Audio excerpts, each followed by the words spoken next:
ওই জান্নাতের বাগানে যখন আপনার উম্মত ঢোকে যাবে, কোনো কায়দা কৌশলে খালি যদি ঢোকে যায় আর আলেমের চেহারার দিকে একবার তাকায়, আমি রব্বুল আলামিন ওয়াদা করে জানিয়ে দিলাম আপনার উম্মতের সগীরা গুনাহগুলো আমি আল্লাহ মাফ করে দিয়েছি। তাহলে এখানে যারা বসেছেন এবং ঢুকেছেন আমাদেরকে কবুল করেছেন কে? এই আওয়াজ হবে না ডান দিকের বাপ ভাইরা বলেন তো কে? আমরা আজকে কোরআন থেকে কথা শুনবো ইনশাআল্লাহ।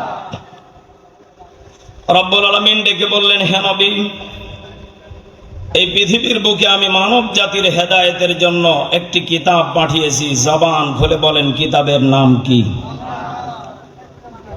এই কিতাব কি শুধুমাত্র তাবিজ, ফু, লাউ গাছের পোকা তাড়ানোর জন্য না? এই কিতাব মানব জাতির হেদায়েতের জন্য। হ্যাঁ, এই কোরআন দিয়ে কত মৌলবী সাহেব এখন তাবিজ বিক্রি করে কোটিপতি। হ্যাঁ, এই কথা বলেন না কেন? আছে না নেই? আসলে এই কোরআন তো তাবিজ বিক্রি করার জন্য আল্লাহ পাঠান নাই। আল্লাহ বলেছেন, হে নবী, জালিকাল কিতাবু লা রাইবা ফি, আমি এমন একটি কিতাব আপনাকে উপহার দিলাম, এমন একটি কিতাব আমি পাঠালাম যে কিতাবে ভুল তো দূরের কথা, আমি আল্লাহ কোনো সন্দেহজনক কোনো কিছু রাখি নাই। জোরে বলেন সুবহানাল্লাহ। এত দামি কিতাব পাঠানোর পিছনে কারণ কি আমরা আজকে জানবো ইনশাআল্লাহ। আল্লাহ রাব্বুল আলামিন পৃথিবীবাসীকে জানিয়ে দিচ্ছেন, হে নবী, আপনার উম্মতে মুহাম্মাদীদেরকে আপনি জানিয়ে দেন, আল্লাহ রাব্বুল আলামিন আমি যে রবে দুনিয়াতে একটা কিতাব পাঠিয়েছি, সব থেকে সম্মানী কিতাব। এই কিতাবটাকে আমি আল্লাহ কত সম্মান আর মর্যাদা দিয়ে পাঠিয়েছি। এই কিতাবটাকে আমি আল্লাহ কেন পাঠালাম? এই কিতাব পাঠানোর পিছনে কারণ বেশি কিছু ছিল না, শুধুমাত্র একটাই সন্দেহ ছিল, একটাই আমার কাজ ছিল, সেটা হলো এদেশে মুনাফিক আবু জেহেল থাকবে। শুধুমাত্র এই ভাইরাসগুলোকে তাড়ানোর জন্যই আমি আল্লাহ কিতাব পাঠিয়েছি। চিৎকার মেরে বলেন সুবহানাল্লাহ। রব্বুল আলামিন ডেকে বললেন, এই ভাইরাসগুলো নবীজির জামানাতেও ছিল, এখনো আছে, কিয়ামতের আগ পর্যন্ত থাকবে। ওগো নবীজি, তবে হ্যাঁ, এটা সত্য, আপনি যখন এই কথাগুলো বলতে যাবেন আপনার প্রতি জুলুম বাধা আসবে, কিন্তু পিছুটান হওয়া যাবে না। তাহলে আমরা আজকে জানবো সামনের দিকে গেলে আমাদের কি হবে। 1 নম্বর টার্গেট, যারা নামাজ নিয়মিত পড়েন, সত্য করে বলেন তো দেখি, আপনি যখন মসজিদে যান, মসজিদে ঢোকার সাথে সাথে আপনার অন্তরে একটা তাকওয়া, ভয় ঢুকে যায়। আমি যেই ঘরে ঢুকলাম এখন ডাইরেক্ট আমার কথা চলমান হবে কার সাথে? আর জোরে বলেন কার সাথে? আমার সফর সঙ্গী মাঝে মাঝে বলে, হুজুর, যেখানেই যাই কোনো জায়গাতে শান্তি পাই না, যখনই মসজিদে ওযু বানিয়ে ঢুকে যায় শুধুমাত্র শান্তি পাই না, মনে হয় আল্লাহ যে জান্নাত আমাদেরকে দেবেন এর প্রমাণ আমরা মসজিদ ঘরে ঢুকলেই টের পেয়ে যাই। সুবহানাল্লাহ। অথচ এই মসজিদে কত মুসল্লি আছে শুধুমাত্র শুক্রবারে যায়, ফাঁকিবাজি মুসল্লি মনে হয় নেই। এই কথা বলেন। এরকম কত ওলি আছে শুধু শুক্রবারে যায়, সবার পরে যায়, আবার দেখেন সবার আগেই বের হয়ে যায়। ও যতক্ষণ পর্যন্ত ওই জায়গাতে বসে থাকে ওর মনে শুধু কেমন যেন সিটবিট করে, কারণ ও এই জায়গাতে আসার পরে ওরে শয়তান নাড়া দেয়। কথা বল। রব্বুল আলামিন ডেকে বলছেন, হে নবী, আপনি আপনার উম্মতদেরকে প্রচার করে দেন, আপনি তাদেরকে জানিয়ে দেন, যারা মসজিদে ঢুকে গেল গেটের সামনে একজন ফেরেশতা দাঁড়িয়ে থাকে, শুধুমাত্র তাদের আদান প্রদানগুলো দেখে, তারা কিভাবে যায় কিভাবে আসে। আমার যেই উম্মতগুলো মসজিদে ঢোকার সময় ডান পা দিয়ে পড়ে আল্লাহুম্মা মাফতাহালি আবওয়াবা রহমাতি, আমি আল্লাহ শুধু মসজিদের দরজা রহমতের দরজা খুলে দেই তা না, যতগুলো পৃথিবীর বুকে রহমতের দরজা আমি আল্লাহ বানিয়েছি, প্রত্যেকটা দরজা বান্দার জন্য খুলে দেই। চিৎকার মেরে বলেন সুবহানাল্লাহ। আমরা তো মনে করি শুধু এই দরজা মনে হয় মসজিদের দরজা নাকি? আরে ভাই না, আপনার পারিবারিক জীবনে যতগুলো রহমতের দরজা আছে খুলে দেন কে? বলেন বলেন। এখন বলবেন হুজুর রহমতের দরজা কি? রহমতের দরজা সব থেকে বড় হলো একটা। এখানে যারা বসে আছেন আমি যদি বলতে চাই কে কে জান্নাতে যাবেন না, হাত তুলেন। কেউ তুলবেন? হ্যাঁ, আমরা সবাই জান্নাতে যেতে চাই। জান্নাত যাওয়া রহমত না গজব? বলেন বলেন। হ্যাঁ, জান্নাতে যাওয়া যদি রহমত হয়ে থাকে, ওই জান্নাতে যদি আমরা সবাই যেতে চাই, সত্য করে বলেন তো দেখি, জান্নাতে যেতে গেলে আমাদেরকে 1 নাম্বার টার্গেট নেওয়া লাগবে। সূরা মাইদা 7 নম্বর পারা 1 নম্বর পৃষ্ঠা 5 নম্বর লাইনের 85 নম্বর আয়াতে এটা পেয়ে যাবেন। রব্বুল আলামিন ডেকে বললেন ফাআসাম বাহুমুল্লাহু বিমা ক্বালু জান্নাতিন তাজরি মিন তাহতিহাল আনহার ওয়া যালিকা জাযাউল মুহসিনিন।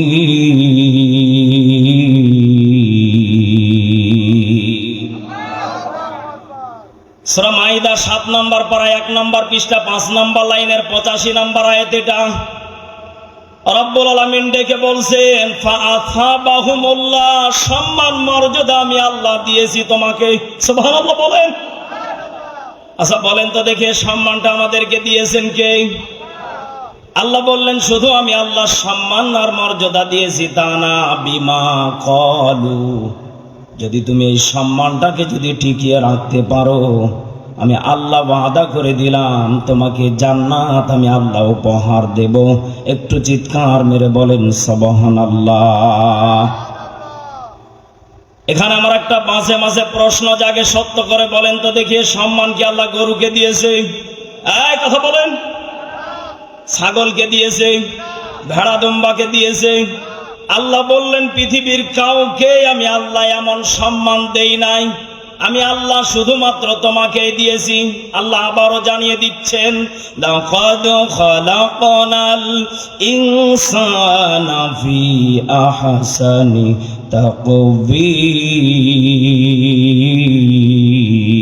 তাকওয়িম। রব্বুল আলামিন ডেকে বলছেন এই ইনসানকে আমি আল্লাহ আহসানি তাকওয়িম, উত্তম আকৃতি দিয়ে বানিয়েছি, ডিজাইন করে বানিয়েছি।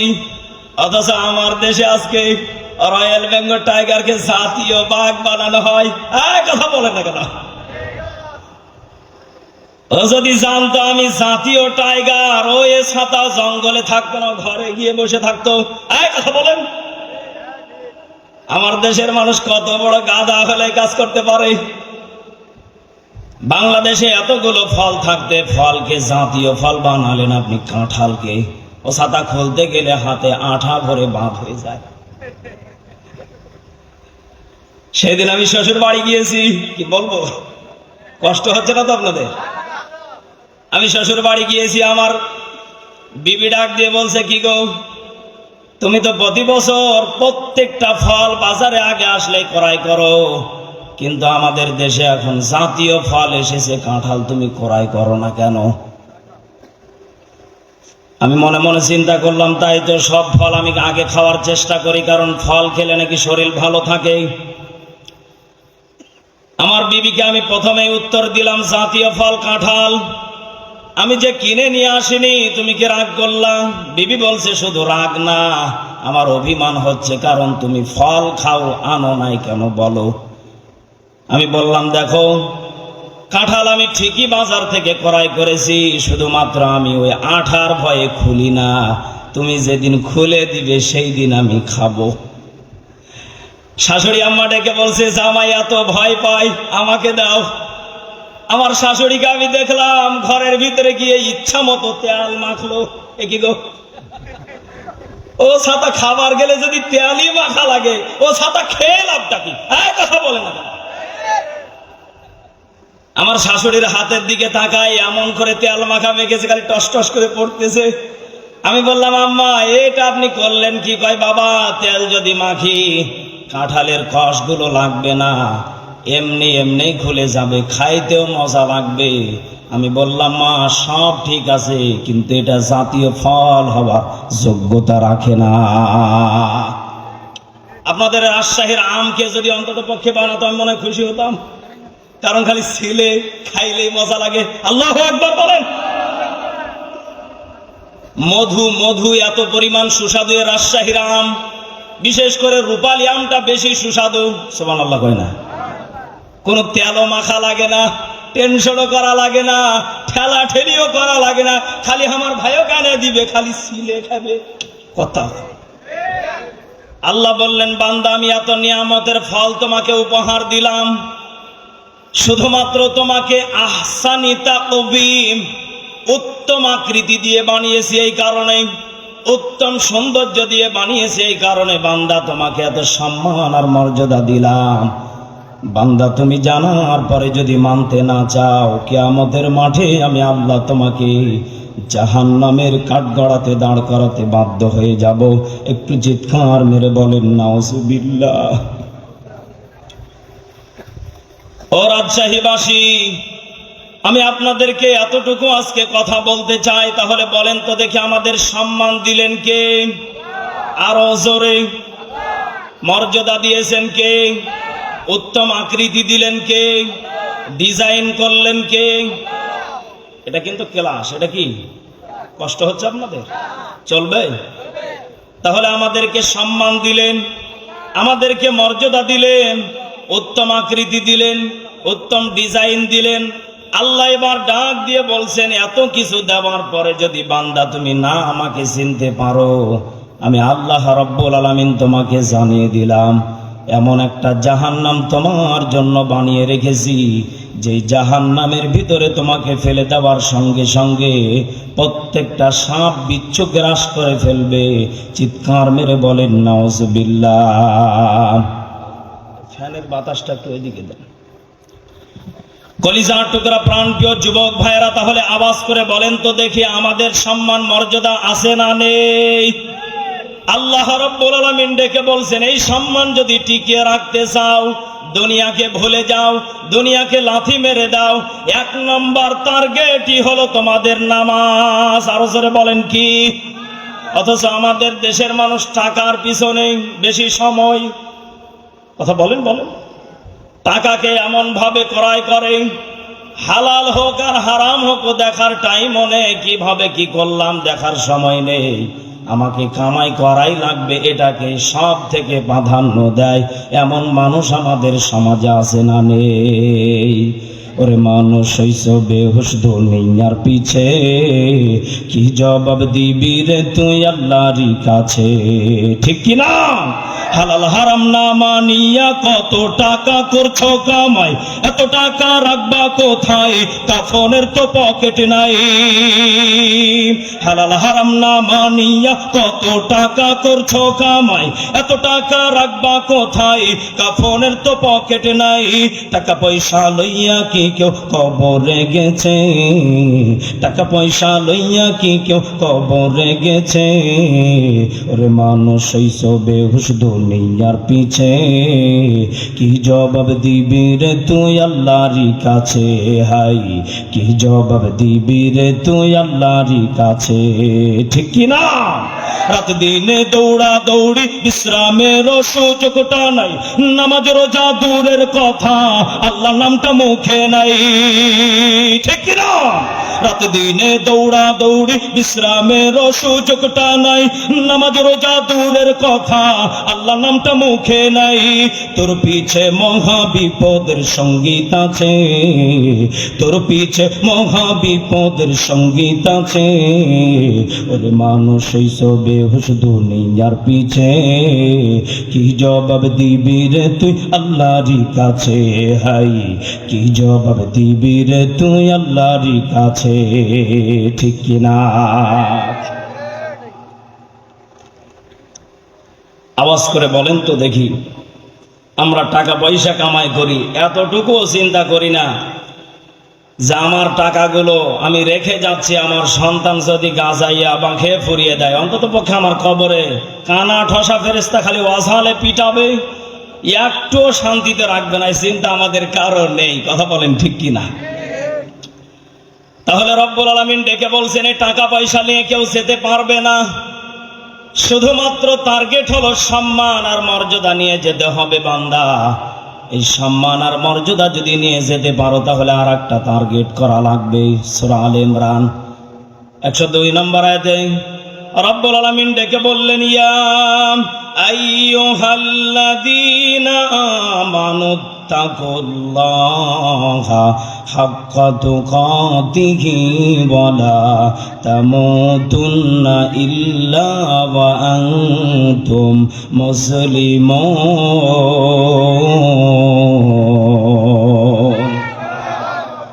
রব্বুল আলামিন ডেকে বলছেন, হে ঈমানদারগণেরা, এখানে আমরা যারা বসে আছি বুকে হাত দিয়ে বলেন তো হুজুর আমি ঈমানদার।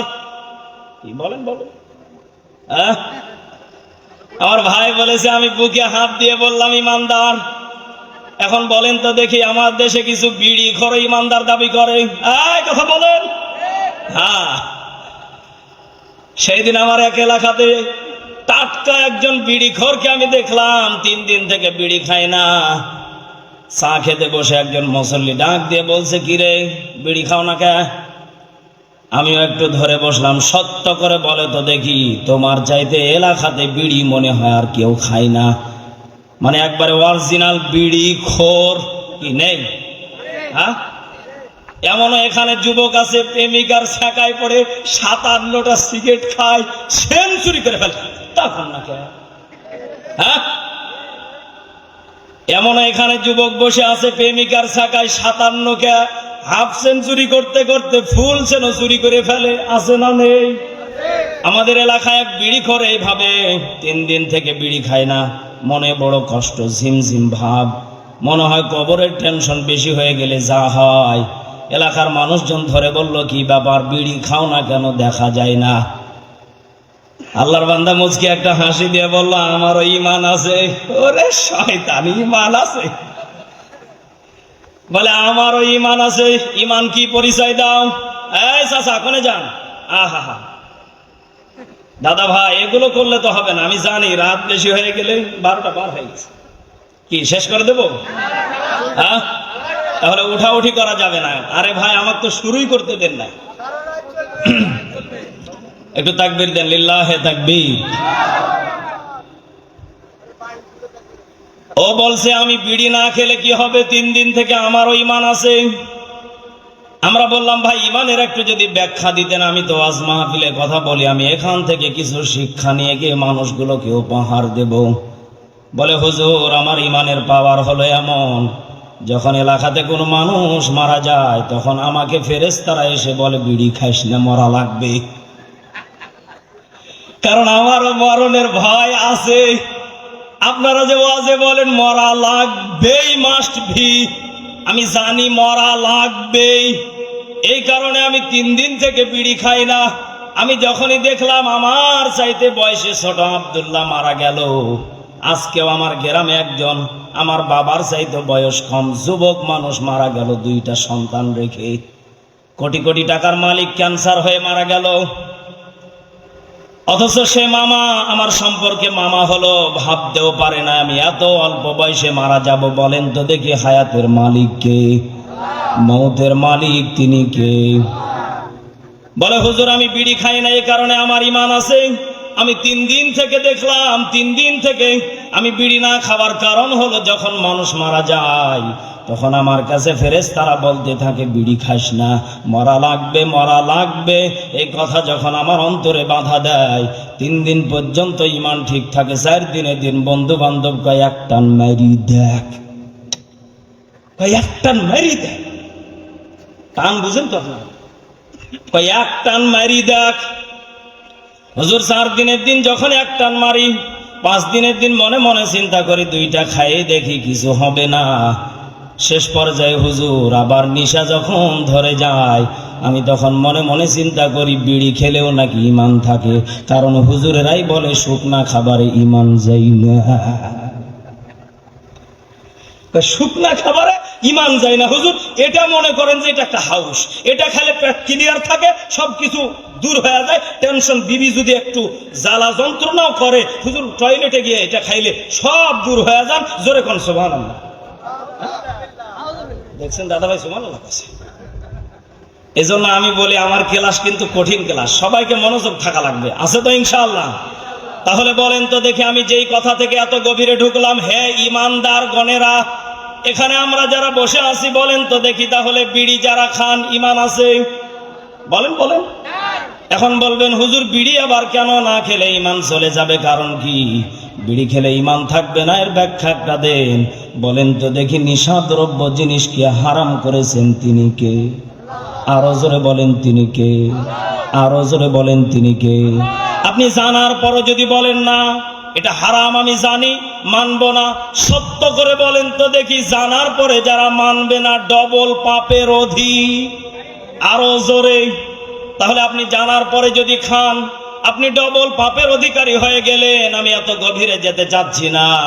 ইমানদারের পরিচয় তো এমনই হওয়া উচিত, ইমানদার তো এমনই হবে। এই যে আমার ভাইয়ের মতন, বিশেষ করে আমার সারোয়ার ভাই ভালো কাজের আঞ্জাম দিয়েছে, মানুষকে কোরআনের কথাগুলো শোনার ব্যবস্থা করে দিয়েছে। রব্বুল আলামিন ডেকে বলেন, যখন কোনো ব্যক্তি ভালো কাজের আঞ্জাম দেয়, আর এখান থেকে যখন কোনো মানুষ ওয়াদা করে আমি আর বিড়ি খাবো না, আমি জর্দা দিয়ে হারাম কিছু খাবার খাবো না, যখন একজন ব্যক্তি যখন হেদায়েত হয়ে যাবে, বেনিফিট আমার সারোয়ার ভাই সহকারে এলাকার প্রত্যেকটা মানুষ পেয়ে যাবে, আর বিনিময়ে জান্নাত বান্দার জন্য বরাদ্দ হয়ে যাবে। চিৎকার মেরে বলেন সুবহানাল্লাহ। রব্বুল আলামিন ডেকে বলছেন, তাহলে হাক্কা তুকাতিহি, হকের পথে চলা লাগবে। আমাদের দেশের বিশেষ করে যুবকদের ইমান হলো ঠেলা ঠেলা ভাব। কথা কয় না, কি কি ভাব? ঠেলা ঠেলা সামনে, জোরে বলো, আরো জোরে, কি হসে? কয় যাবে রে, কথা হয়। এই হলো যুবকদের ইমানের ভাব। এখন বলবেন হুজুর এই ওয়াজ করতেছেন কে? সত্য করে বলেন তো দেখি, আমাদের দেশে মুসলমানের কালেমার পতাকা আজকে ওপেনে পোড়ানো হচ্ছে, আর আর্জেন্টিনার ব্রাজিলের পতাকা ওপেনে উড়ানো হচ্ছে। এইগুলো দাদাদের কাজ না, এগুলো হলো আমার যুবক ভাইদের কাজ। একটু আওয়াজ করে কথা বলেন, ঠিক কি না? হ্যাঁ, এই যুবক কথা ঠিক। সেই দিন আমার এক চাচা বয়সের দেখলাম ফেসবুক খুলতেই, কষ্ট হচ্ছে না কেন? এক চাচাকে দেখলাম কত সুন্দর করে দাড়ির ভিতরে ডিজাইন করেছে আর্জেন্টিনার। ওরে শয়তান, তুমি নবীর সুন্নাতের ভিতরে তুমি ডিজাইন করেছো আর্জেন্টিনার। ও মুসলমান, যেই দাড়ির ভিতরে আমার নবীজির সুন্নাত, যে দাড়ি দেখলে মুরব্বি মুরব্বি লাগে, সবাই তাকে সম্মান করে। রাস্তা দিয়ে যখন দাড়িওয়ালা মানুষ হেঁটে যায়, যুবকেরা পর্যন্ত তাকে সালাম না দিয়ে যেতে পারে না। কথা বলেন ঠিক কিনা? অথচ দেখলাম একজন অটোওয়ালা মুরব্বি চাচা বয়সে, দাড়ির ভিতরে আর্জেন্টিনা ডিজাইন মেরে খুব আনন্দতে মিডিয়ার সামনে বলছে, আমি খুব গর্বিত। অত গর্বিত না গর্ভবতী? হ্যাঁ, কথা বলে না। আল্লাহ বলে পেটের ভিতরে কি আছে সব বের করব সময় মতো। নাউজুবিল্লাহ বলেন। রব্বুল আলামিন ডেকে বলছেন, যেই সুন্নাত আমি নবীর জন্য, আমার বন্ধু হাবিবুল্লাহর জন্য হয় না, যেই সুন্নাত মানুষ দেখানোর জন্য রাখো, মনে রাখিও কিয়ামতের মাঠে ওই শয়তানের সাথেই তোমার হাসর নাসর হবে। চিৎকার মেরে বলেন নাউজুবিল্লাহ। তাহলে বলেন তো দেখি, আপনার যদি ডিজাইন যদি মেসির সাথে হয়, কিয়ামত কার সাথে হবে? বলেন বলেন। যার গেঞ্জি হবে নেইমারের সাথে, ইনজুরি প্লেয়ার, কত কর ইনজুরি হচ্ছে। আল্লাহ এমন করে মারতে দিয়েছে, একজন মহিলা করছে ওই 10টা বিয়ে করলো সমস্যা নেই, আমি একবার হলো জীবনে চাই। আমি মনে মনে চিন্তা করলাম, তোর কপালে ঝাঁটার বাড়ি দিবার চাই রে, এই কথা কর না কেরে বা? আমি গোলাম রব্বানি ডায়লগ করেছি, রাগ করছে? সবই হবে, আজকে খেলা হবি, কথা কর না কে? বাটাম ফাইটে খেয়ে যাবো বারে, রাগ করতেছেন? নেইমার ইনজুরি প্লেয়ার, একে অনেক যুবকেরা অনুসরণ করে। সেই দিন দেখলাম ফেসবুকে ৭৬ মিনিটে নেইমার নামছে খালি দেখানোর জন্য।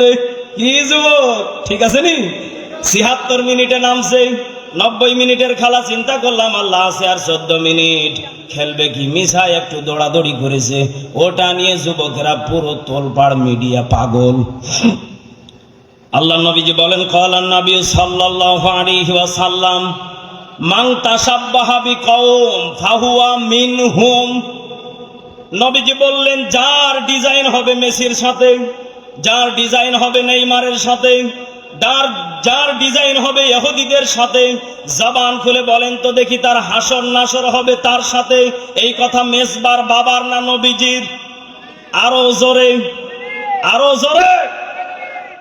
ও যুবক ভাইয়েরা, তাহলে সত্য করে বলে তো দেখি, আমাদের ডিজাইন হবে কার মতো? নবীর মতো। কার মতো? বলেন বলেন।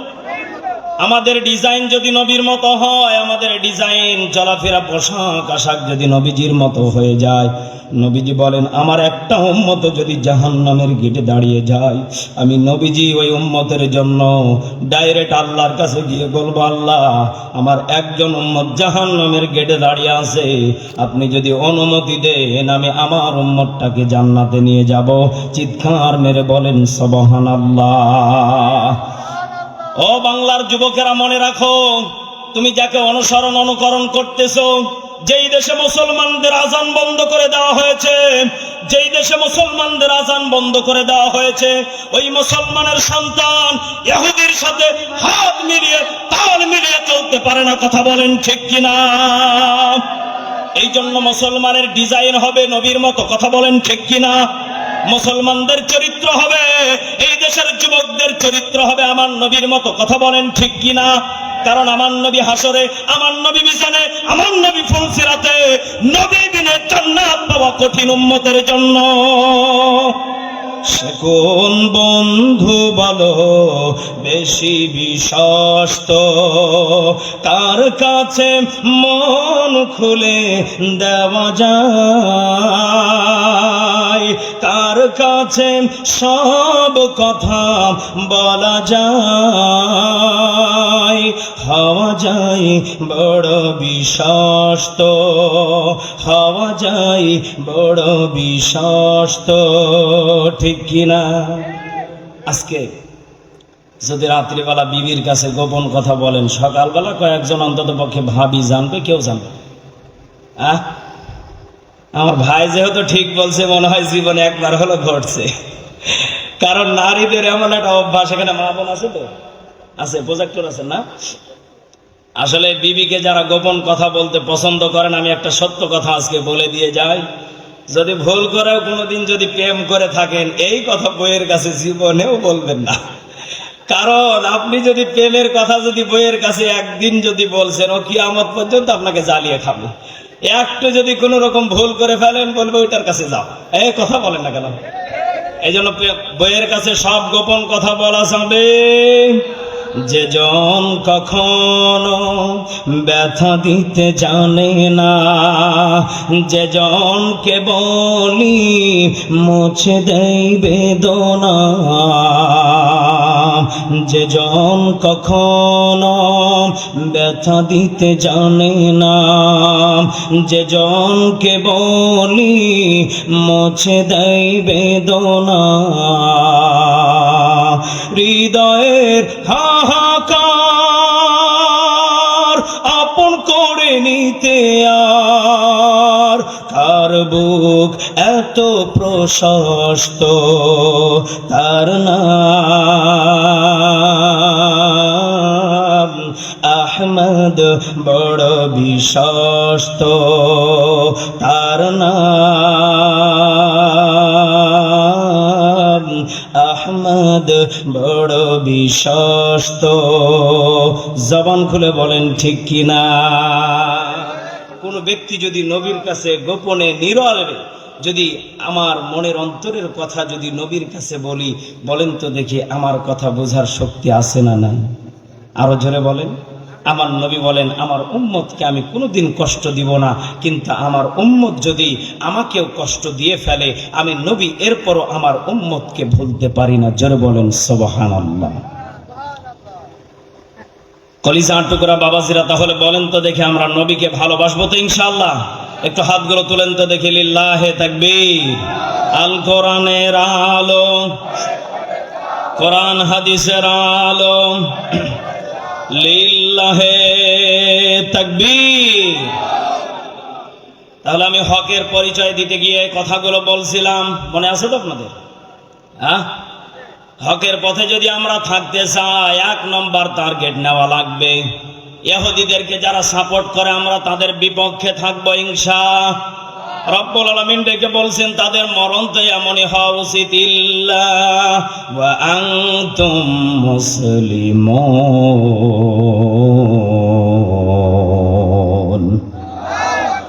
রব্বুল আলামিন ডেকে বলছেন তোমরা ততক্ষণ পর্যন্ত মরিও না যতক্ষণ পর্যন্ত তোমাদের ঈমান পাকাপোক্ত না হয়েছে, মুসলমান পরিপূর্ণ না হয়েছ। সত্য করে বলেন তো দেখি, আমাদের প্রত্যেকের অন্তরের খবর জানেন তিনি কে? আরো জোরে। রব্বুল আলামিন এখানে শেষ করে দেন নাই, ওয়াতাসিমু বিহাবলিল্লাহি জামিআ। জোরে বলেন আল্লাহু আকবার। সূরা আলে ইমরানের 103 নম্বর আয়াতে এটা পেয়ে যাবেন। রব্বুল আলামিন ডেকে বলছেন তোমরা আল্লাহ তাআলার দ্বীনকে শক্ত করে ধরো। কি করে, কিভাবে ধরবেন? ধরবেন কিভাবে জানা লাগবে তো নাকি? রব্বুল আলামিন ডেকে বললেন তোমরা আল্লাহর দ্বীনকে শক্ত করে ধরো। কাদেরকে ধরবে? তোমরা উলামায়ে কেরামদেরকে শক্ত করে ধরে রাখো, তারা যা বলবে তাদের কথাগুলো মানার চেষ্টা করো। এখানে আমরা যারা বসে আছি এর চাইতে দ্বিগুণ মানুষ বাড়িতে আছে। সত্য করে বলেন তো দেখি, দিন যারা কায়েম করে, দিনের প্রতি যাদের বেশি ভালোবাসা মহব্বত থাকে, তারাকে ভাড়াও দেওয়া লাগে না, বাড়ির থেকে ভাড়া দিয়ে জায়গা মতো চলে আসে। কার ভয়ে? আরো জোরে বলেন কার ভয়ে? রব্বুল আলামিন ডেকে বলছেন হে নবী, আপনার উম্মতদেরকে আপনি জানিয়ে দেন, যেই উম্মত বাড়ি থেকে টাকা দিয়ে, পায়ে হেঁটে, গাড়ি ভাড়া দিয়ে জান্নাতের বাগানে যে ঢুকে গেল, আমি আল্লাহ জানিয়ে দিলাম এরা আমার দ্বীনকে শক্ত করে ধরে রাখবে, আর আমি আল্লাহ এদেরকে জাহান্নামে কোনোদিন দেব না। ফাদখুলি ফি ইবাদি ওয়াদখুলি জান্নাতি, ডাইরেক্ট আমি তাদের স্থান জান্নাতে দিয়ে দেব। চিৎকার মেরে বলেন সুবহানাল্লাহ। রব্বুল আলামিন ডেকে বলছেন তাহলে তাদের টার্গেট এগুলো থাকবে। কি পারবো তো ইনশাআল্লাহ? রব্বুল আলামিন ডেকে বলছেন তাহলে তোমাদের টার্গেট এই কাজগুলো হবে। ও রাজশাহীবাসী, সত্য করে বলেন তো দেখি, জগন্নাথপুরবাসী, আমাদের টার্গেট যদি এমন হয়ে যায়, জান্নাত আমাদের জন্য সহজ করে দিবেন তিনি কি? আরো জোরে বলেন কে? আল্লাহ যদি আমাদের জান্নাতের পথ সহজ করে দেয়। এখানে অনেক মা বোন বসে আছেন, সত্য করে বলেন তো দেখি, আমরা কি হকের পথ চাই কি চাই না? এখানে যারা বসে আছেন সত্য করে বলেন তো দেখি, টিপটা যেদিন দিলেন, কি টিপ বুঝেন তো আপনারা? হ্যাঁ, বোঝা লাগবে। যেই দিনে টিপটা দিয়েছিলেন, সত্য করে বলেন তো দেখি, আপনার বিবেকে এটা নাড়া দিয়েছিল, এদেশে যদি জামাতে ইসলাম ক্ষমতায় যায়, আমার বাড়ি থেকে টিভিকে ভেঙে ফেলবে, এরকম কিছু কুমন্ত্রণা আপনাকে দিয়েছিলেন? এই কথা বলেন না কেন? জামাতে ইসলাম যদি ক্ষমতায় যায়, আমার বউকে জোর করে পর্দা করাবে। সত্য করে বলেন তো দেখি, বউ যার যার, হিসাব তার। জামাতে ইসলামকে আর বিএনপিকে আর আওয়ামী লীগকে, জামাত শিবিরকে, সত্য করে বলেন তো দেখি, বউ যার যার ক্ষমতা কথা হয়। তাহলে আপনার বাড়ির টিভি জামাত ইসলাম ভেঙে ফেলবে, আপনার বউকে জোর করে পর্দা করাবে। এইগুলো কথা যারা বলেছে, মনে রাখবেন এরা হলো আবু জেহেলের উত্তরসূরি। হ্যাঁ ভাই, আসলে তো রাজনীতি শুরু করিনি আমি, এটা রাজনীতি বলছি সরোয়ার ভাই। আসলে একটু যদি না বলি তাহলে তো হবে না, কারণ কোরআনের হক কথা যারা বলে তাদেরকে সম্মান দেন কে? বলেন। আমি চেষ্টা করব এই এলাকাতে অন্তত পক্ষে মানুষ যেন কোরআন প্রেমিক হয়। এখন এই যে কুমন্ত্রণাগুলো যারা দিয়েছে, আমি চাই যে এগুলো থেকে আমাদেরকে বেঁচে থাকা লাগবে নাকি? হ্যাঁ, দেখেন আমি কি বলছি না, কষ্ট পেলেন আপনি? হ্যাঁ ভাই, রাগ করিয়েন না, আমাকে একটু সুযোগ দেন নাকি? আচ্ছা, আপনাদের কষ্ট হচ্ছে নাকি? চলবে তো ইনশাআল্লাহ? তাহলে আমি এইটাই বোঝাতে চাচ্ছি, যারা এই কুমন্ত্রণা দেবে, ইমাম হোসাইনকে ইয়াজিদ বাহিনীরা কুমন্ত্রণা দিয়েছিলেন, তোমাকে সব দায়িত্ব আমরা দেব না, তবে তোমাকে এতটুকু দায়িত্ব দেব, তোমার যা যা প্রয়োজন তোমাকে সব দেওয়া হবে, শুধুমাত্র ক্ষমতার মসনদে আমরাই বসে থাকব আর আমরাই দেশটাকে নিয়ন্ত্রণ করব, তোমার যা লাগবে তাই দিয়ে দেব। বলেন তো দেখি, ইহুদিদের হাতে ইমাম হোসাইন ক্ষমতা দিয়েছেন কি দেন নাই?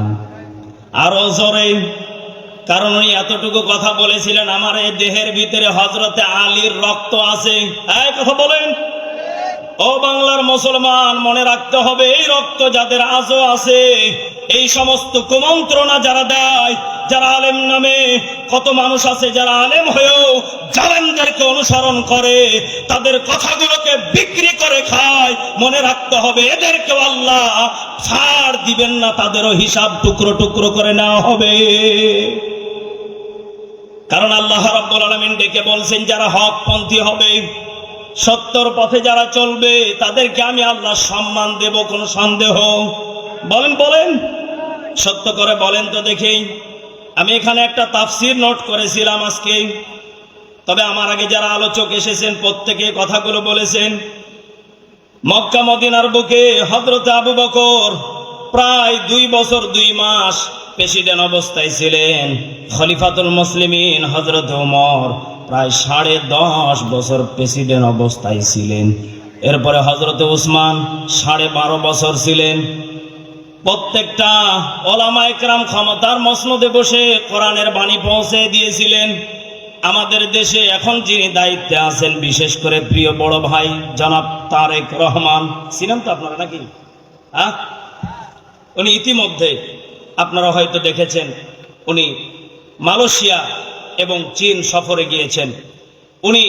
কত সুন্দর করে যখন ওই দেশে আগমন করলেন, তিনার সহধর্মীকে নিয়ে, চীনের এবং যে মালয়েশিয়ান যিনি প্রধানমন্ত্রী দায়িত্বে আছেন আনোয়ার ইব্রাহিম যেই ভাই দায়িত্বে আছেন, উনি কত সুন্দর করে বন্ধুকে সারপ্রাইজ দেওয়ার জন্য, কারণ আমার দেশের জনাব তারেক রহমানের শরীর স্বাস্থ্য এবং সবকিছু, বডি ল্যাঙ্গুয়েজ এবং তার চেহারা ফিটনেস সবকিছু মালয়েশিয়ার যিনি প্রধানমন্ত্রী আছেন আনোয়ার ইব্রাহিম, ওনার সাথে একজাস্ট একটা মিল আছে। জোরে বলেন আল্লাহু আকবার। উনি বন্ধুকে সম্মানের খাতিরে উনি কত সুন্দর করে একটা গান উপহার দিয়েছেন। আমি কি বলবো? কষ্ট পাবেন না তো আপনারা? চলবে? হ্যাঁ, জাদু জানে গো আমার বন্ধু মহা জাদু জানে, ঠিক কিনা? মালয়েশিয়ার যেই ভাই দায়িত্বে আছেন, উনি কত সুন্দর করে আমার দেশের সরকারকে স্বাগতম জানাচ্ছে। জাদু জানে গো আমার বন্ধু মহা জাদু জানে গো আমার বন্ধু মহা জাদু জানে, লাগাইয়া পিরিতের ডুরি আলগা থাইকা টানে রে, আমার বন্ধু মহা জাদু জানে গো আমার বন্ধু মহা জাদু জানে। কথা কোন ঠিক কিনা? জনাব তারেক রহমান ভাইকে উনি বলতেছেন, ভাই আপনাকে যে সম্মাননা দেওয়া হলো, আপনি খুশি না বেজার? আমাদের জনাব তারেক রহমান ভাই বলছে, আমি অনেক খুশি। এবার ওনাকে একটা প্রশ্ন করা হলো, আপনাকে যেইভাবে বাংলাদেশের মানুষেরা সম্মান দিয়েছে আর যেইভাবে আপনাকে কষ্ট দিয়েছে, আপনি কি বলতে চান? আমাদের জনাব তারেক রহমান ভাই বলেছেন যে আমার এখনো পিঠের হাড়গুলো বাঁকা হয়ে আছে। উনি কি বলেছেন? আমার এখনো পিঠের হাড়গুলো বাঁকা হয়ে আছে। ওনাকে বলা হলো, আপনি কি প্রতিশোধ নিতে চান না? উনি বললেন, আমাকে যেই আল্লাহ ক্ষমতার চেয়ারে বসিয়েছেন, এত অল্প বয়সে আমাকে এত সম্মান আর মর্যাদা দিয়েছেন, আমি যদি ওই একইভাবে স্বৈরাচারীদের মতন আবার যদি জুলুম শুরু করে দেই, আমি যদি প্রতিবাদ শুরু করি, আমি যদি আবার প্রতিশোধ নেওয়া শুরু করে দেই, আমার বাঁকা হাড্ডি সোজা হবে না, আমার বাঁকা হাড্ডি বাঁকাই থেকে যাবে। কিন্তু তাদের প্রতি জুলুম করলে আমার আল্লাহ আমাকে ছেড়ে দিবে না। আমার ক্ষমতার চেয়ার অতীতের মতো আমাকেও নানা বাড়ি দাদা বাড়ি দিল্লি পাঠাতে আল্লাহ বাধ্য হবে। কথা বলেন ঠিক কিনা? ও বাংলার মুসলমান, মনে রাখতে হবে, এই সমস্ত সেন্স যাদের অন্তরে কাজ করবে, এরা কখনো বাংলার টাকা লুটপাট করে খাবে না, এরা দেশের টাকা লুটপাট করে খাবে না, এরা মা বোনদের প্রতি জুলুম করবে না, অন্যায়ভাবে আলেমদেরকে জেলের ফাঁসির মঞ্চে ঝুলাবে না। মনে রাখতে হবে, এরকম যদি প্রধানমন্ত্রী কিয়ামত পর্যন্ত থাকে, আমাদের কোনো বাধা নাই, আমাদের কোনো দ্বিধাদ্বন্দ্ব নাই, তোমরা দেশ চালাও, কিন্তু আমাদের কথা হলো একটাই, কোরআনের বিরুদ্ধে গেলে পাল্লাও খুঁজে পাবে না। কথা বলেন ঠিক কিনা? কোরআন যেখানে মুসলমান সেখানে, দিন ইসলাম যেখানে মুসলমান সেখানে যদি কোরআনের বিরুদ্ধে অবস্থান নাও, এই বাংলার জনতা 5 আগস্টে যেইভাবে স্লোগান দিয়েছে, আগামীর পার্লামেন্টে সংসদ ভবনকে 1 মিনিটে দাদাবাড়ি দিল্লি পাঠাতে পারে, এরকম যুবকদের পাওয়ার আছে। কথা বলেন ঠিক কিনা? দেশে আগুন লাগায়া জনতার জ্বালায়া পালায়া সাইরা গেলে ঢাকা, গণভবনটা এখন ফাঁকা, বুবুরে গণভবনটা এখন ফাঁকা। ঠিক কিনা? কষ্ট হচ্ছে আপনাদের? দেশে আগুন লাগায়া জনতার জ্বালায়া পালায়া সাইরা গেলে ঢাকা, গণভবনটা এখন ফাঁকা, বুবুরে গণভবনটা এখন ফাঁকা। ও মিথ্যা মামলায় ফাঁসি দিলে সোনার মানুষগুলারে, কত বড় ডাইনি তুমি, মায়া নাই তার অন্তরে। এই আওয়াজ ঠিক কিনা? জোরে কর। ও তুমি মিথ্যা মামলায় ফাঁসি দিলাম সোনার মানুষগুলারে, কত বড় ডাইনি সেজে, মায়া নাই তোর অন্তরে। ও তোমার নাই তো শরম লাজ, তুমি বড়ই নাটকবাজ, তোমার নাই তো শরম লাজ, তুমি বড়ই নাটকবাজ। পালায়া সাইরা গেলে ঢাকা, থাকলে যুবক দিত কেদানি, ঠিক কিনা? থাকলে পিটান খাইতা কেদানি, বুবুরে থাকলে জামা কাপড় খুইজা পাইতা না। আওয়াজ দিয়ে বলেন ঠিক কিনা? ও বাংলার মুসলমান, মনে রাখতে হবে, ইমাম হুসাইন কোরআনের জন্য শহীদ হয়েছেন, ইমাম হুসাইন কালেমার জন্য জীবন দিয়েছেন। ইমাম হুসাইনের গলকল্লার ভিতরে ওই ইয়াজিদ বাহিনী লাঠি দিয়ে আঘাত করে জুলুম করে শহীদ করেছিলেন। মনে রাখতে হবে, এই বাংলার জমিনে যারা হকপন্থী আলেম হবে, হকের কথা যারা বলতে পছন্দ করে, আর এই হকের পথে যারা বাধা দেয়, মনে রাখতে হবে এরাও হলো ওদের মতো। কথা বলেন ঠিক কিনা? এই জন্য আমার ভাইয়েরা, আমরা কোরআনের পথে আসি, থাকবো, কোরআনকে সম্মান করব, জীবন যদি দিতে হয় আমরা রাজি আছি ইনশাআল্লাহ। রব্বুল আলামিন ডেকে বলছেন, বান্দা তাহলে কোরআনের পথে যদি জীবন দিতে চাও, তাহলে তোমাদেরকে একটা কাজ করতে হবে, সেটা হলো কি? ওয়া কুনতুম আলা শাফা হুফরাতিম মিনান নার ফাআনকাদাকুম মিনহা, তোমরা জাহান্নামের কিনারায় দাঁড়িয়ে গিয়েছিলে, আমি সেখান থেকে তোমাদেরকে হেফাজত করেছি। জোরে বলেন সুবহানাল্লাহ। এখানে যারা বসে আছেন বলেন তো বাপ ভাইরা, আমাদের প্রত্যেকের ঘরে মা বোন আছে না নেই? আরো জোরে বলেন, আছে না নেই? আচ্ছা, আপনার বোনকে যদি ওপেনে আমার দেশে যদি ধর্ষণ করা হয়, আপনার মায়ের সামনে যদি একজন ওপেনে ধর্ষণ করে, আপনি কি এটাকে মেনে নেবেন? আরো জোরে বলেন। যখনই আমরা এই কথাগুলো বলতে যাই, সবার কথা পছন্দ হয়, আলেমদের কথা পছন্দ হয় না। কারণ আলেমেরা যেই কথাগুলো বলে, এই কথাগুলো প্রত্যেকটা যুবকদের, মুরব্বীদের হৃদয় কেঁপে উঠে। কথা বলেন ঠিক কিনা? আমার ভাইয়েরা, আজকে আমরা যখন কোরআনের দাওয়াত দিতে যাই, ওয়ালা তাফাররাকু, তোমরা বিচ্ছিন্ন হয়ো না। কিভাবে? আল্লাহ বললেন, ওয়াজকুরু নি'মাতাল্লাহি আলাইকুম, আমি আল্লাহ তোমাদেরকে যে নিয়ামতগুলো দিয়েছি তোমরা সেইগুলোকে স্মরণ করতে থাকো। জোরে বলেন সুবহানাল্লাহ। রব্বুল আলামিন ডেকে বললেন, তাহলে তোমরা কি কি নিয়ামত স্মরণ করবে? তোমাদের প্রত্যেকের ঘরে কিন্তু আমি মা বোন দিয়েছি, প্রত্যেকের ঘরে আমি মহিলাকে পাঠিয়ে দিয়েছি, কারো ঘরে বিবি, কারো ঘরে কন্যা সন্তান, কারো ঘরে মা। বলেন তো দেখি, এদের প্রতি যখন কেউ জুলুম করে প্রত্যেকের রক্ত গরম হয়ে যায়। আওয়াজ করে বলেন ঠিক কিনা? রব্বুল আলামিন ডেকে বললেন, তাহলে শোনো, এই পৃথিবীর ময়দানে সেই দিনই শান্তি আসবে যেই দিন আমার মা বোনদের ভিতরে 4টা আমল শুরু হয়ে যাবে। কয়টা? আরো জোরে। ক্বালান নবী সাল্লাল্লাহু আলাইহি ওয়াসাল্লাম, আদ-দুনিয়া কুল্লুহা মাতাউল খায়র ওয়া খায়রুল মাতাইদ দুনিয়া ইমরাতুস সালিহাত। চিৎকার মেরে বলেন সুবহানাল্লাহ। আল্লাহর নবীজি বললেন, আমার খাদিজা, আমার বিবি, যদি তাদের মতো তোমরা যদি নারী হতে চাও, জান্নাতি নারী হতে চাও, আমার বিবি খাদিজার সাথে যদি জান্নাতে যেতে চাও, বিশেষ করে আমি আমার মা বোনদেরকে বলতে চাচ্ছি, মা, আজকে 4টা আমল যদি আপনি বাস্তব জীবনে করতে পারেন, আপনার পরিপূর্ণ জীবনটাকে গাইডলাইন বানিয়ে দিবেন। তিনি কে? আরো জোরে বলেন, তিনি কে? 1 নম্বরে আমাদের মা বোনদের যে আমলটা করা লাগবে, দেখেন তো আপনাদের এলাকাতে আছে না নেই? 1 নম্বর আমল হলো এটা, যখন আপনি বাহির থেকে কর্মজীবন শেষ করে যখন বাড়িতে ফিরে যাবেন, বাড়িতে ঢোকার সময় বিবির যখন আপনি মুখটা মুচকি হাসি দেখতে পাবেন, সারাদিনের বাদাম বিক্রি করা শরীর, সারাদিনের আইল কাটা শরীর, সারাদিনের কুসর খেতে ভুট্টা খেতে কাজ করা শরীর, বলেন তো ঘামান্ত শরীরটাও আপনার অন্তর শীতল করে দেয় বিবির হাসিতে। চিৎকার মেরে বলেন কথা ঠিক কিনা? কিন্তু আমাদের দেশের অনেক মা বোন আছে, স্বামীকে বাড়িতে ঢোকার সঙ্গে সঙ্গে এমন ভাবে তাকিয়ে থাকে, মনে হয় যে কিয়ামত আজকেই শুরু। কথা। আমার মাকে একদিন আমি দেখতেছি খুব রাগ নিয়ে মশাল নিয়ে বসে আছে, খালি আজকে আয়সা দেখুক একটা হবি আজকে। আমি মনে মনে ছোট চ্যাংড়া চিন্তা করলাম, কে রে আমার মা এত রাগিছে কে?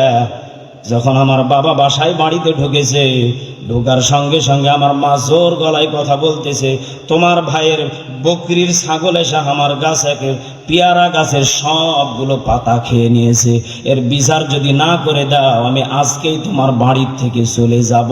বলেন তো দেখি এমন মা বোন আছে না নেই? হ্যাঁ, কত মা বোন আছে স্বামীর প্রতি দেখেন কিভাবে জুলুম করে, ভাই ভাই গন্ডগোল লাগিয়ে দেয়। একটা পেয়ারা গাছের দাম সর্বোচ্চ বাজারে গেলে 100 টাকা। কি ঠিক আছে তো? 100 টাকার পেয়ারার গাছের জন্য ভাই ভাই এমন ভাবে গন্ডগোল সৃষ্টি করে, তার উদ্দেশ্যই হলো আমি এই জায়গাতে থাকবো না, জায়গা মতো চলো। এই কথা বলেন। এক পর্যায়ে দেখলাম আমার বাবা আমার চাচার উপরে খেপে গেল। শুধু খেপে গেল তা না, মারামারিও হয়ে গেল। ছোট চাংড়া দেখি আমি, মুসকে মুসকে হাসি। এরা করে কি?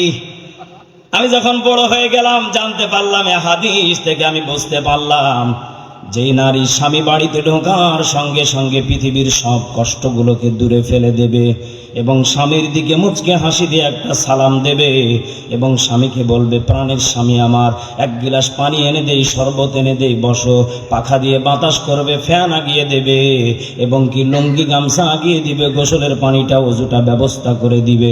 বলেন তো দেখি, ওই স্বামী স্ত্রীর ভিতরে কিয়ামত পর্যন্ত কোনোদিন গন্ডগোল হবে না। জান্নাতি পরিবার বলে ঘোষণা করে দিলেন। তিনি কে? আরো জোরে বলেন, তিনি কে? অথচ আমার দেশের মা বোনেরা কি তা করে? এই কথা বলে না কেন? তোমার ভাইয়ের বউ এটা করলো কেন? আমি বিচার চাই। তোর বিচার লাগে কতটা? প্রতিদিনই তোমার বিচার থাকে খালি গন্ডগোল করার জন্য। ওর মাকসাদ হলো এইটা, আমাকে ভিন্ন করে বাহিরে নিয়ে চলো, আমি ঘুরবো। ও মা বোনেরা, এই সমস্ত উদ্দেশ্য যদি আপনার অন্তরে কাজ করে, আপনি আম্মাজান খাদিজার সাথে জান্নাতে তো যাওয়া দূরের কথা, গন্ধও পাবেন না। আপনার জান্নাত তো দূরের কথা, আপনার জাহান্নাম আবু জাহেলের স্ত্রী জামিলার সাথে হবে। একটু চিৎকার মেরে বলেন নাউজুবিল্লাহ। 2 নম্বরে আমরা এই আমলটা করব, মা বোনেরা ভালো করে বোঝার চেষ্টা করবেন। যেই স্বামী বাজার থেকে যেই পোশাকটা আপনার জন্য ক্রয় করে আনবে, যে খাবারটা ক্রয় করে আনবে, আপনাকে গোপনে এনে দিয়ে বলবে, প্রাণের বিবি আমার, আজকে সারাদিন কষ্ট করে মজুরি পাওয়া টাকাটা দিয়ে তোমাকে এই যে খুশি করে দিলাম। বিবির সঙ্গে সঙ্গে আমার দেশের এমনও মা বোন আছে, ডাইরেক্ট বলে এটার দাম কত। হ্যাঁ, কথা মনে হয় বানিয়ে বলছি আমি এখানে। ডাইরেক্ট বলে এটা দাম কত, কারণ মহিলা মানুষ কিন্তু একটু কিপটা হলো আমার মার্কেট আলা ভাইরা মজা আমারে ভালো করে 2000 টাকার শাড়ি ডাইরেক্ট কয় 10,000, ভাবি খালি আপনার জন্য 7,000। কথা মার্কেট আলা ভাইরা কয় ব্যবসা গেছে ব্যবসা, হুজুর গোপন তত্ত্ব কয়ে আলাইছে রে, সব শেষ। কথা হয় না। আমার ভাবিরা ডাইরেক্ট স্বামী আসার সঙ্গে সঙ্গে মনে করে আমার চাইতে তুমি ভালো দাম দিয়ে কিনতে পারবা না, আমার চাইতে কম দাম কেউ রাখতে পারে না। সঙ্গে সঙ্গে বলে এটার দাম কত। স্বামী বেচারা মনে মনে চিন্তা করে, আহারে বউ যখন শুনবার চাইছে তখন খুশি মনে বলে, বিবি এই শাড়ির দাম বেশি না, মাত্র 2,000 টাকা। কি 2,000 টাকা? এই জন্য কেমন ফেকাশা লাগছে। কথা হয় না। এই জন্য কালারটা কেমন ফেকাশা লাগছে। এই কালারটা আমি লিবার চাইনি, একদিন আমি যা দেখে পাচ্ছি। আসলে ওর অন্তরে ভেজাল হলো, ও মার্কেটে যাবি, আমার টাকা দাও আমি কিনে আন, তুমি গেছো কেন? কথা হয় না। শুধুমাত্র এখানেই শেষ না, স্বামীর পছন্দকে অপছন্দ করে, স্বামীর মুখে মুখে কথা বলে, স্বামীকে মেনে নিতে চায় না। ও বোঝাতে চায় আমাকে টাকা দাও, আমি মার্কেট ঘুরবো আর আমি কিনবো আর সুন্দর সুন্দর করে কথা বলবো। ভাইয়া আসসালামু আলাইকুম। ওরে শয়তান, তোমার স্বামী এনে দেয়, তোমার পছন্দ হয় না, অথচ তুমি গিয়ে বলো ভাইয়া আসসালামু আলাইকুম, কত মিষ্টি মিষ্টি কথা। ভাবি নাম্বারটা কি দেওয়া যাবে? মিস কল দিতে দিতে হঠাৎ করে একদিন গোপন আলাপ, ভাইয়া কোথায় থাকে? আপনার ভাইয়া সময়ই দেয় না, আমার খালি ওই রাত্রিবেলা একটু আসে, কথাও কয় না, একদিক কায়থে ঘুমায় থাকে, সকালবেলা ডিউটি চলে যায়। কথা দোকানদার কয় আমি তো খালি ফ্রি থাকি, কাস্টমার আসলে সময় দেয়, বাকি সময়টা কার সাথে দিব? ভাবির সাথে। কথা কোন ঠিক কিনা? আমার দেশের ভাবির এইভাবে ফাঁসা যায়। 18 বছরের যুবকের সাথে চাষি বয়সের চাষি এবার কট খায়া ভিডিও ভাইরাল। কথা কোন ঠিক কিনা? আল্লাহ নবী বললেন যে এই সমস্ত নারীর ভিতরে এই বদ আচরণগুলো থাকবে, স্বামীর পছন্দকে পছন্দ করবে না, স্বামীকে যারা ভালোবাসতে শিখে নাই, স্বামীকে যারা অপছন্দ করে, স্বামীর প্রশংসা না করে যদি বলে স্বামী তোমার চুলগুলো কেঁকড়া কুকুড়া ভালো লাগে না, তোমার নাকটা কেমন যেন একটু বাঁকা তারা। আমার একটা জীবনে প্রেমিকা ছিল, যেই প্রেমিকের চেহারা দেখলে কলেজের বান্ধবীরা পর্যন্ত চ্যাংড়া খান পাইছিল রে। কথা কন। আল্লাহ নবী বলেন আদ-দুনিয়া কুল্লুহা মাতাউল খায়র ওয়া খায়রুল মাতা'id দুনিয়া ইমরাতুস সালিহাত। ওই সমস্ত নারীরা খাদিজার সাথে জান্নাতে যাবে না, আমার বিবি খাদিজার সাথে জান্নাতে যাবে ওই সমস্ত শ্রেণীর নারীরা যেই সমস্ত নারীদের ভিতরে স্বামীর ভালোবাসা মহব্বত থাকবে, স্বামী যেটা এনে দেবে খুশি মনে মেনে নেবে। চিৎকার মেরে বলেন তো দেখি, এমন মা বোন আমাদের সমাজে দরকার আছে না নাই? জান্নাত চির সুখেরি ঘর, জান্নাত চির সুখেরি ঘর, ওগো জানতে যদি তুমি, মাইয়া ঘেরা রঙিন হে পৃথিবী, নয়তো সুখের খনি। ঠিক কিনা? জান্নাতে পাবে তুমি হুরে গেলমান যা চাবে, জান্নাতের সব নেয়ামত তোমায় স্বাগতম জানাবে। জোরে বলেন মারহাবা। শর্ত একটাই, তোমাকে দিতে হবে কুরবানি। শর্ত একটাই, তোমাকে দিতে হবে কুরবানি। করতে পারো তুমি যদি, করতে পারো তুমি যদি এক আল্লাহর গোলামি, মাইয়া ঘেরা রঙিন হে পৃথিবী, নয়তো সুখের খনি। আওয়াজ করে বলেন কথা ঠিক কিনা? চিৎকার মেরে বলেন ঠিক কিনা? জোরে লা ইলাহা, পানি থাকলে জোরে লা ইলাহা। কষ্ট হচ্ছে নাকি আপনাদের? শেষ করে দেব? কয়েক মিনিট চলবে? এখন ভিন্ন সুরে চলবে, চলবে? একটু জিকির করেন লা ইলাহা জোরে লা ইলাহা সুবহানাল্লাহ আলহামদুলিল্লাহ লা ইলাহা মোহব্বতে জোরে সুবহানাল্লাহ আলহামদুলিল্লাহ লা ইলাহা ভাইজান বহু দূরে মদিনা হাই হাই কেমনে যাহব জানি না ঠিক নি বললেন বহু দূরে মদিনা হাই হাই কেমনে যাহব জানি না দয়া কর দয়ার আল্লাহ দয়া কর দয়ার আল্লাহ পুরাও মনের বাসনা লা ইলাহা জোরে লা ইলাহা মোহব্বত লা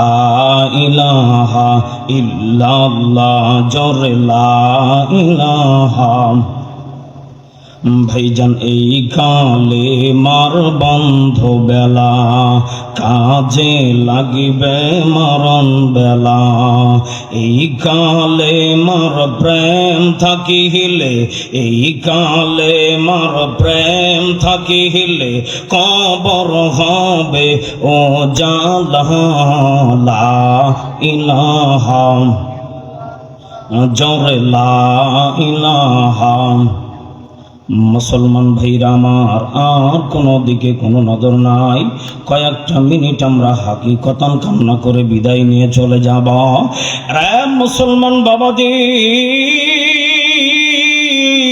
প্লিজ বাবাজি কেউ কাহার দিকে তাকাইবেন না একটু হাকিকতান কান্না করব কারণ আমাদের অনেকের মা নাই অনেকের বাবা নাই আমাদের অনেকের কলিজার টুকরা সন্তান নাই গহীন অন্ধকার কবরে একটু আবাদ করে বলেন কথা ঠিক কিনা আরে মুসলমান বাবাজি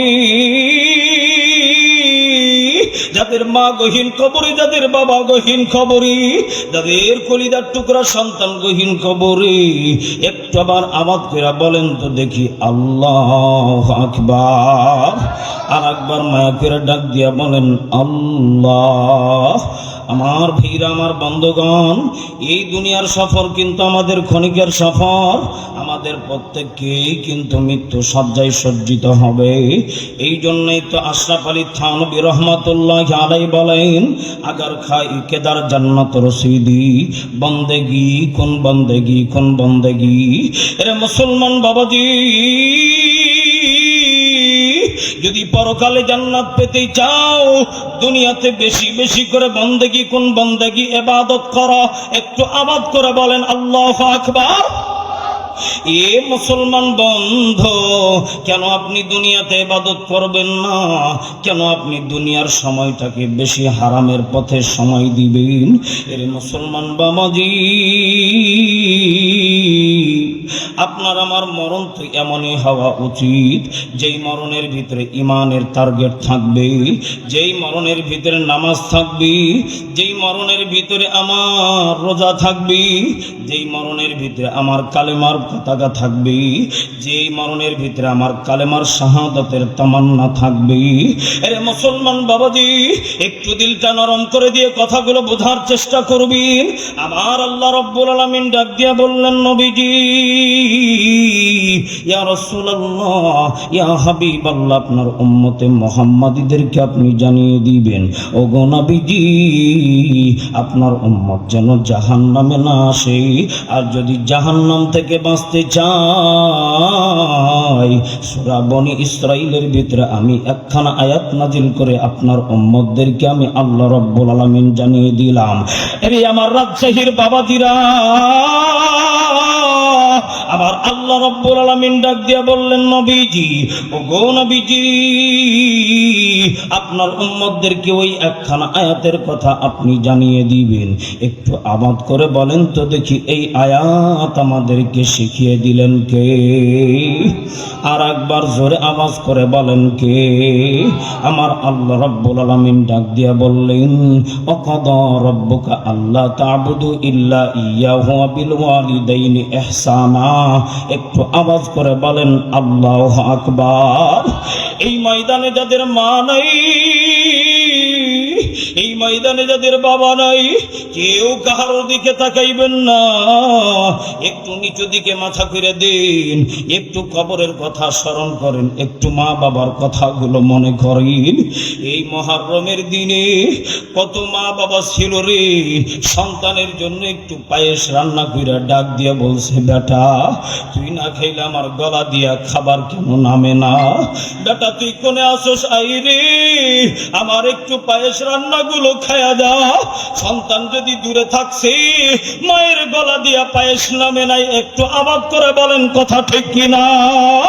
বাড়িতে যদি একটু মা গোস্ত মাছ রান্না করছে, সন্তান না আসলে মা খাইতে বসে না। স্বামী ডাক দেয়া বলে, বিবি